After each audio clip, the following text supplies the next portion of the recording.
Assalamualaikum. Assalamualaikum. Azri, Hai. sila masuk. Sila. Awak dah saliva ke? Sudah. Dah? Dah saliva, okey. So kita santai ya. InsyaAllah selamat InsyaAllah selamat, Allah lindungi kita. Terima kasih datanglah. So okey, apa yang boleh saya bantu? Assalamualaikum dan selamat malam. Nama saya Muhammad Khairul Fazli bin Khairul. Saya belajar di Universiti Malaysia Sabah dan merupakan tahun pertama di sana. First year Ya. Alright. Okey. Saya dari Fakulti Sains Sosial dan Kemanusiaan Sejarah. Subjek ni subjek apa ni? Subjek assignment ni subjek Budaya dan Masyarakat Sabah, kod AT10703. Budaya dan Masyarakat Sabah Ya. Pasal tu cari orang Sabah. Ya. Pensyarah nama apa ni? Pensyarah nama Dr. Tracy. Dr. Tracy dah pernah jumpa ke? Online? Secara online sahaja. Alright. Dr. Tracy ni lelaki ke perempuan? Perempuan. Perempuan. So, Boleh kita teruskan? sila. No problem. Banyak soalan ke ni? Banyak juga Banyak Yang mana kita boleh jawab, kita jawab. Okay. InsyaAllah. Okey. Sila. Pertama sekali, boleh Tuan perkenalkan diri, tentang latar belakang dan sedikit tentang pekerjaan Tuan di sini. Bismillahirrahmanirrahim. Saya Syamri bin Hindanan, asal daripada Hadatul Sabah. Cuma saya dilahirkan di Kampung Perigi Semporna. Sebab saya anak seorang polis, bapa saya berpindah ranah. Asal daripada Tunku Lahadatu. Saya dilahirkan di Semporna tahun 1978. 1978. Kampung Perigi Semporna. Sedikit latar belakang saya lah. Sekolah pun saya banyak pindah-pindah. Sekolah pada saya pertama adalah SK Tunku, di Tunku itu sendiri, 95-97. And then keluarga saya berpindah ke Pekan Kuna. Saya bersekolah di SK Pekan Kuna 1987 hinggalah tingkat sekolah menengah pun di SMK Kuna. Selepas pada tu 96 saya form 6 di SMK Barung Tawau. Rezeki saya boleh belajar sambung. Saya pernah duduk di beberapa universiti, diploma. Dan lanjutan pada tu degree saya di UiTM Shah Alam. Saya intake pertama UiTM pada ketika itu 1999. UiTM Shah Alam. Ikan di UiTM Shah Alam, Sains Pengajian Maklumat, Sarjana Muda Sains Pengajian Maklumat. Sedikit latar akademik dan bekerja ni banyak tempat sebenarnya. Saya pernah bekerja di sektor swasta, beberapa company yang besar. Saya pernah bekerja di IOI Plantation di bawah IOI Group. Saya pernah bekerja juga di UMW Toyota di bawah Toyota Holding. Pekerjaan last saya di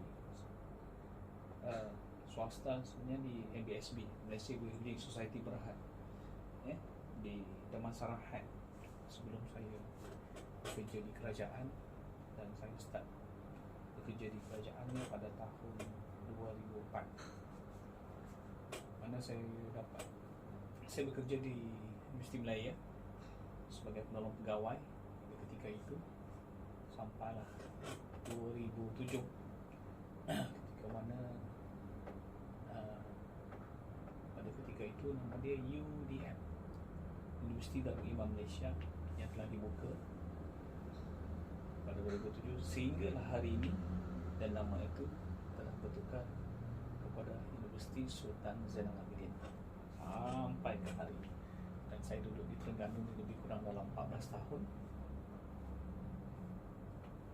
Saya kata MB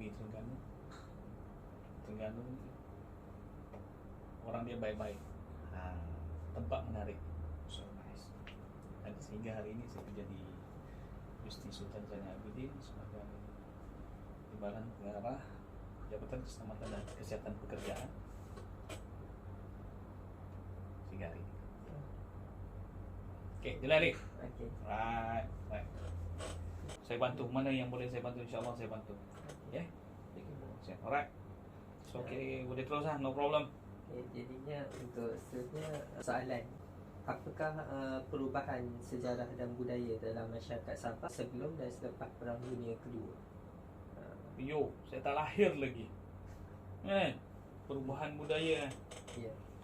Sebenarnya sedikit pembacaan saya kalau dulu, sekarang kita tengok Sabah ni permodernan, bukan permodernan, Sabah ni sebenarnya adalah satu tempat, negeri Sabah ni lah bagi saya lah negeri yang awal, antara yang terawal menerima kemasukan British. Ya, pada ketika itu masa tu kalau kita tengok bandar-bandar di Sabah ni banyak pengaruh-pengaruh luar kan, J.C. Elton kan. Kalau kita tengok di Tawau tu ada beberapa tempat peninggalan Jepun. Salah satunya Jalan Kuhara, memang tempat Jepun dulu kan, industri Jepun dulu di situ. Dan perkembangan budaya, industri budaya lah, budaya dan sosial. Sabah ni terlalu unik bagi saya, terlalu unik.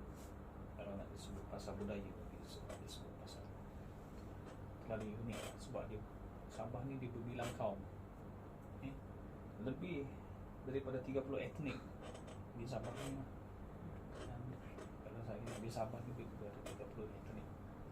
Dan dari segi sosial ekonomi, kalau Sabah ni daripada dulu semenjak zaman sebelum Perang Dunia sehingga lepas Perang Dunia, kemerdekaan sehinggalah permodernan dari segi industri, Sabah ni lah memang terlalu ketara.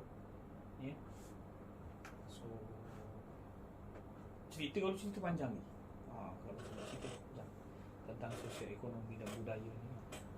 Ya. Etnik terlalu banyak, ya. Sosial ekonomi dia pun ialah, kalau kita tengok, kita cerita pasal Sabah ni, kita cerita pasal perkembangan ekonomi sebelum, selepas merdeka. Begitu juga berkait rapat tentang penumbuhan Malaysia sehingga ke hari ini, ya. So bagi saya lah penumbuhan Malaysia 1963 sangat mempengaruhi tentang sosial ekonomi rakyat Sabah. Kenapa? Kepentingan ekonomi pada masa itu sebelum merdeka, orang-orang Sabah lebih kepada ekonomi. Kalau dulu lah saya difahamkan, saya cerita, Datuk saya cerita daripada buku tercatat, Sabah ni lebih kepada pertanian sara diri. Okey, pertanian sara diri maksud dia bertani untuk dimakan. Tapi selepas penumbuhan Malaysia, pertanian moden itu, pertanian sara diri itu beralih. Tapi tidak semua cuma berperingkat. Pertanian moden di Sabah ni lah,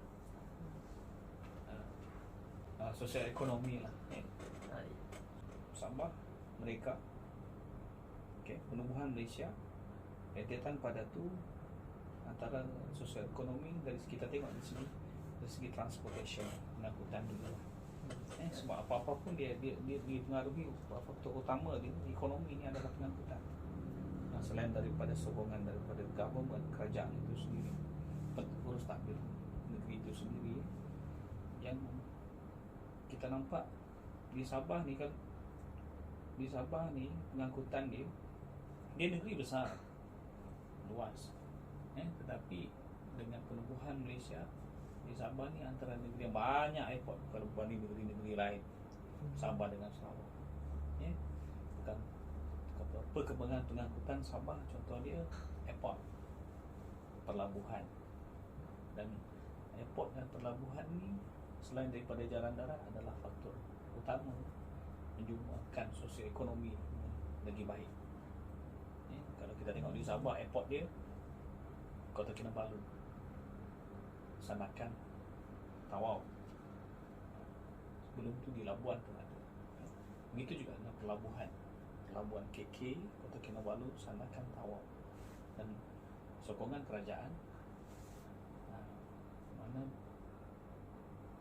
sebelum merdeka, selepas merdeka, penubuhan Malaysia mau membuatkan sosioekonomi Sabah tu lagi baik berbanding dunia. Kalau kita tengok itu dari segi transport. Kalau kita tengok dari segi pertanian, permodenan pertanian, daripada pertanian sara diri kepada bentuk komersial. Kalau kita tengok di Sabah lah, saya pikir ada dua tempat yang amat keren. Pertama sekali pada tahun 1979 tak silap saya, perancangan penubuhan Felda di dua daerah, Felda Umar Sumas satu, dan Felda Sahabat, lulusan wilayah Sahabat. Silap saya 1994 start 84.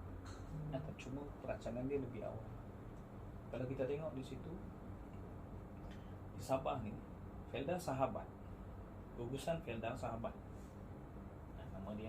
Di Sabah ni ada dua, Felda Umar Sumas yang terletak di Tawau, lebih kurang dalam 80 kilo daripada bandar Tawau. Felda Sahabat lebih kurang dalam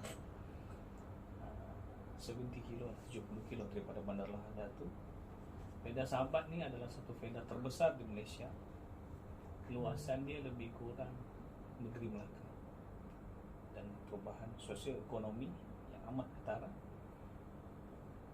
selepas penubuhan Malaysia, permodenan dari segi pertanian. Banyak lagi sebenarnya kalau Sabah ni lah, dari segi ekonomi banyak lagi.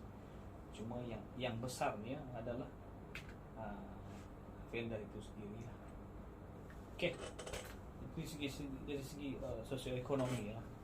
Ada lagi? Itu saja untuk soalan saya. Adakah sekarang ini masyarakat tempatan Sabah masih lagi ada yang hidup berpindah randah? Kalau hidup berpindah randah saya rasa tak ada dah. Sudah tak ada. Saya rasa dah tak ada berpindah randah ni. Sebab kenapa berpindah randah ni dulu disebabkan oleh beberapa faktor. Salah satu dia adalah sumber makanan. Sumber makanan bagi kita yang paling penting air. Dan memanglah kalau ikut sekarang di Sabah ni ada masalah air terawat lah. Cuma berpindah randah ni bagi saya dah tak ada. Di Sabah ni atas sokongan kerajaan, pemodenan pertanian, kan, bantuan-bantuan kerajaan tak ada.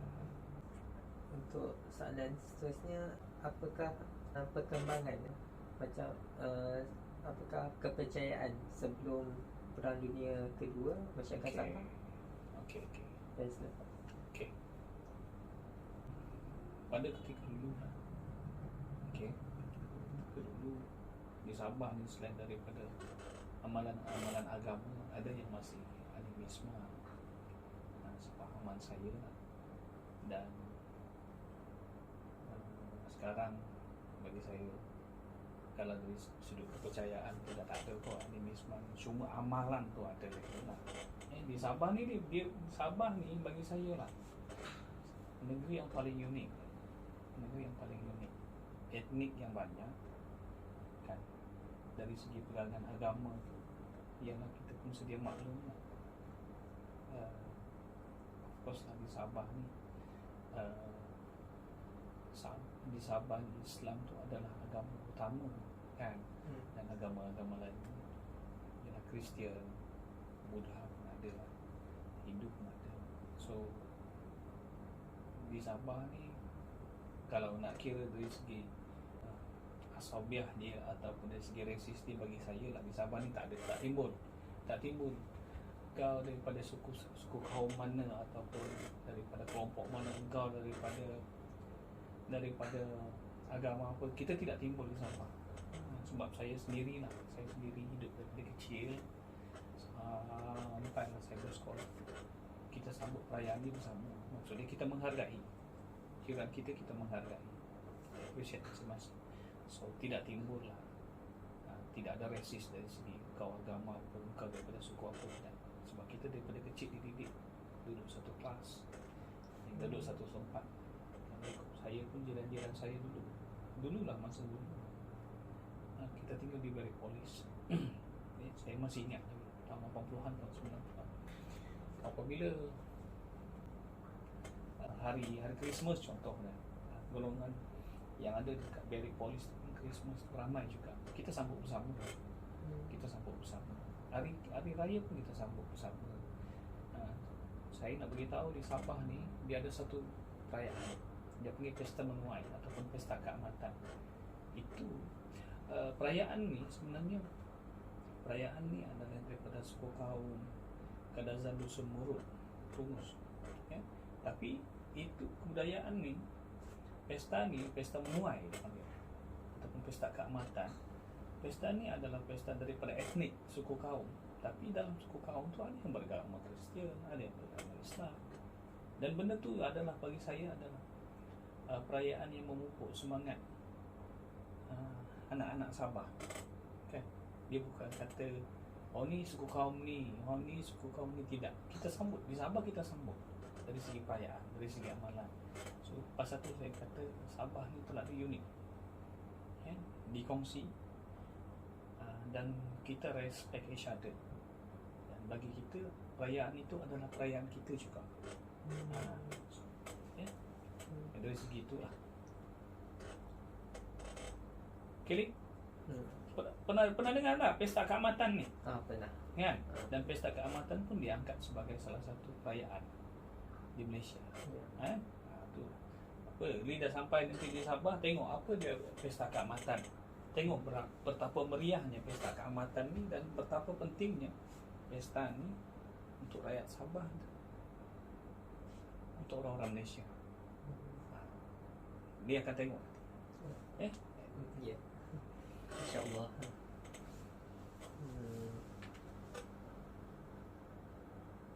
Soalan terakhir lah. Terakhir. Lu panjang saya bercakap ni. Boleh Tak apa, soal je lah. Kita sharing lah, no problem. Okey. Soalan terakhir, dari segi pakaian masyarakat Sabah, adakah pakaian tersebut dipakai masa sebelum dan selepas Perang Dunia Kedua? Okey. Adakah pakaian tersebut Kekal kekal? Okey. Sabah ni banyak etnik. Lebih pada 30 lah. Saya sendiri, saya suku kaum Ranun.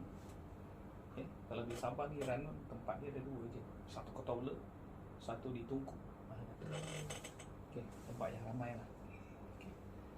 Sebenarnya pakaian tradisional ni bagi kita di Sabah lah, bukan setakat dipakai oleh suku kaum tu. Kita juga memakai pakaian ni. Kita appreciate sebenarnya. Tidak kata pakaian Kadazan Dusun untuk kaum Kadazan Dusun, tidak.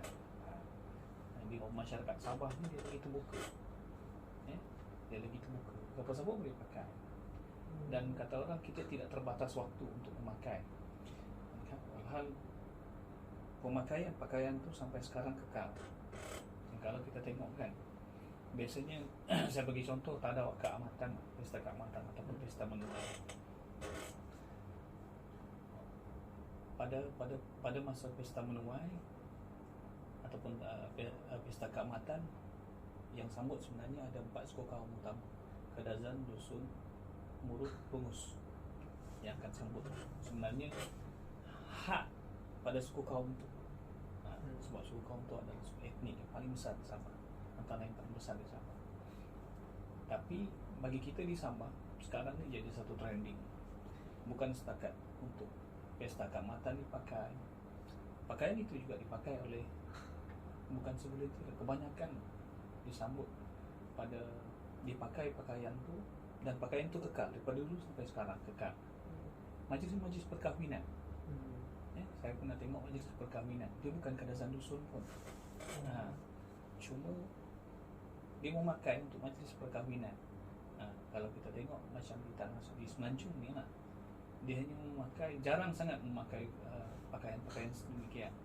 Kalau saya tengok adalah satu dua tempat yang kalau dia memang asal Melayu Jawa dia pakai pakaian Jawa, tapi di Sabah ni tidak. Di Sabah ni tidak. Pakaian itu kekal dan sampai sekarang, daripada dulu sampai sekarang, dan tidaklah terhad pemakaian daripada masa-masa tertentu, kan? Sisi fotografi itu dah satu hal lah memang dipakai. Majlis perkahwinan pun dipakai lagi kan di Sabah. Kalau contohlah yang lelaki bajau ataupun irani, perempuan dusun, of course pakaian tu akan ada dua. Saya tengok trending sekarang. Dan kenapa? Itulah ada salah satu untuk mengekalkan budaya. Kita tak nak anak cucu kita lupa. Abah ni pakaian apa dia lupa. So dalam majlis-majlis itu yang saya pernah tengok, dia kadang-kadang dia dusun, laki dia Iranun. Di situ ada dua jenis pakaian dah dipakai. Tak masuk baju Melayu, tak masuk baju semua orang pakai untuk nikah. So pemakaian itu tidak terhad pada masa perayaan. Pemakaian itu juga dibuat dengan majlis-majlis tertentu untuk mengekalkan identiti, untuk mengekalkan budaya sehingga hari ini. Sehingga hari inilah saya cakap pemakaian tu. Dan ada satu, kalau dalam pesta keamatan dia ada satu pesta, tadau keamatan. Okay, kalau yang di Bajau pula dia ada pesta satu, pesta lepa-lepa. Pesta lepa-lepa ni untuk suku kaum Bajau. Dia guna pakaian dia, and then dia guna perahu. Okay, so daripada dulu sampai sekarang benda tu kekal. Kenapa? Salah satu dia adalah faktor kerajaan kita sendirilah. Kerajaan kita sendiri mengekalkan beberapa kebudayaan ni dan disambut dengan cara yang besar, disambut sebagai tradisional untuk kekalkan, untuk budaya itu tidak hilang, dikenali, dan itu adalah identiti dari segi pemakaian. Dan saya sampai sekarang baju tu memang saya ada. Okey, Li. Jelas tak? Nak tanya sikit Beres. pasal kalau sebelum Perang Dunia Kedua ni, adakah pakaian tradisional tersebut menjadi pakaian harian bagi masyarakat di Sabah? Tidak. Sebenarnya pakaian tradisional ni, pakaian tradisional ni kalau kita tengoklah, contoh pakaian ni, dia ada beberapa perkara pemakaian sebenarnya. Pertama, majlis perkahwinan. Pakaian tradisional ni lah, majlis perkahwinan. Kalau dulu ketika mana perang, pemakaian itu dipakai untuk menaikkan semangat. Pemakaian ni sebenarnya pakaian ni dipakai, dia pun ada reason tertentu. Majlis perkahwinan tu berada dalam benda wajib. Kalau suku kaum Irani ada beberapa pakaian tu dipakai ketika mana, kalau zaman dulu lah ya. Saya dipahamkan segitu daripada datuk nenek moyang saya sampai kita sharing. Dia panggil tubau. Okay, tubau ni adalah tubau ni ada banyak jenis. Kalau kita di Semenanjung ni dia panggil tengkolok. Kalau Sabah dia panggil tubau. Kalau Iranun tubau ni yang saya ni arwah tok saya berkongsi. Pemakaian tubau ni ada beberapa jenis untuk kepala. Ada yang pakaian untuk pergi perang, ada yang pakaian untuk pesta sambutan, ada pakaian yang untuk jenis perkahwinan. Tidak, bukanlah pakaian tu pakaian jenis ni lah, bukan. Cuma ada simbol tertentu, dan pakaian itu bukanlah dipakai hari-harian, tidak. Ada majlis-majlis tertentu, ada simbol-simbol tertentu, ada juga kata orang agenda-agenda tertentu kenapa dipakai. Cuma sekarang ni anak muda sekarang ni jadi trending, dan saya sangat setuju jadi trending. Tidaklah menjadi satu dosa, malahan benda tu yang jadi memperkenalkan. Dan kalau kita tengok kan, setengah-setengah budak-budak sekarang ni ialah gadget. Berapa ramai budak-budak yang tak main gadget. Tapi sebenarnya kalau kita guna dengan sebaik mungkin, kita akan dapat info. Cara jadi bagi saya, cara pemakaian itu ada lambang-lambang tertentu, ada majlis tertentu, ada tujuan tertentu, dan sampai sekarang dipakai. Okay, jadinya itu sajalah soalan dari saya. Alhamdulillah. terima kasih sekali lagi kerana dapat sudi meluangkan masa untuk ditemu puan. Okay, terima kasih ni So saya pun ucap terima kasih lah kepada Fazli.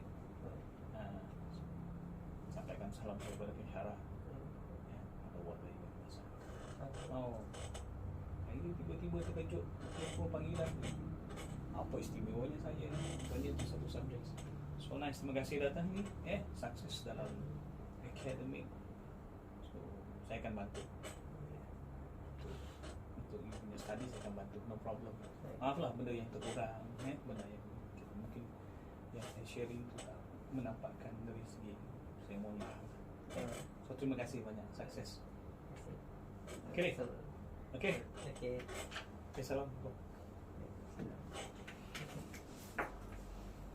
Ini.